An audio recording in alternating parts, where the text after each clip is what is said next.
Hey, leader, how did the New Year's Day go? Welcome back to the 12 Days of Christmas Leadership Series, focusing on breaking up with self sabotage. It is the ninth day of Christmas, and what a better gift to give yourself than the freedom from the relentless pursuit of perfection. Perfectionism can be a tricky companion, often disguising itself as a pursuit of excellence. But as leaders, it's crucial to recognize when our quest for perfection starts to hinder rather than help. So, how can we break up with the piece of ourselves that insists on everything being flawless? Let's unwrap 9 steps to liberate you from the grip of perfectionism. The very first one is to acknowledge the strain. Take a moment to acknowledge the toll that perfectionism is taking on your well being. Recognize the stress, anxiety, and self doubt it might be causing you. Awareness is the first step toward making any positive change. Step 2, embrace imperfection. Give yourself permission to be imperfect. Remember that perfect is an unattainable standard, and embracing imperfection allows for growth, innovation, and resilience. Step 3, set realistic goals. Break down your goals into manageable tasks. Setting realistic expectations for yourself will help you achieve success without the burden of unattainable standards. Step 4, celebrate your progress along the way. So instead of focusing solely on the end result, celebrate the progress you make along the way. Acknowledge the small victories and understand that the journey is just as important as the destination. I always say how you get there will be how you'll be there. So make it enjoyable along the way.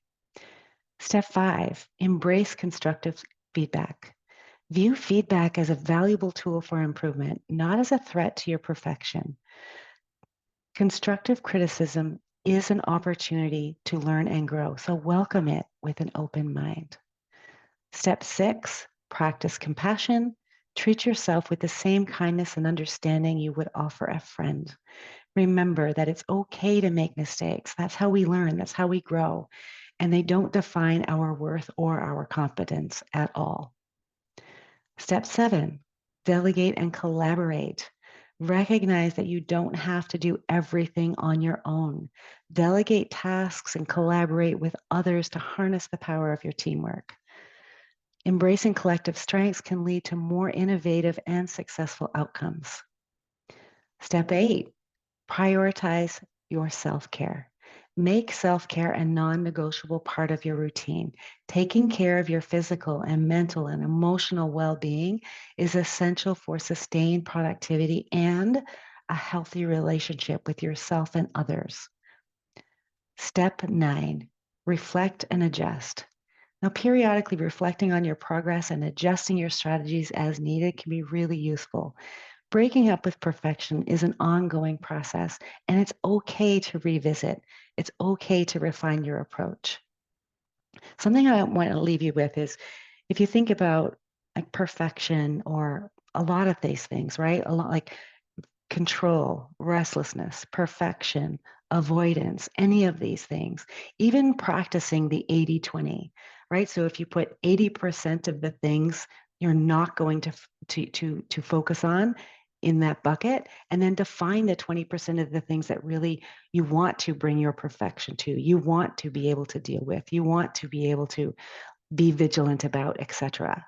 But really deciding ahead of time for yourself, that can be incredibly useful as well. So there you have it. I realize it was 9 steps, but you have them to break up with the stickler within and free yourself from the shackles of perfectionism.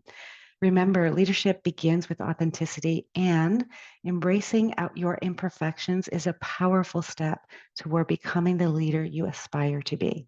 Thank you so much for joining me on this special holiday episode of Who Are You to Lead Anyway?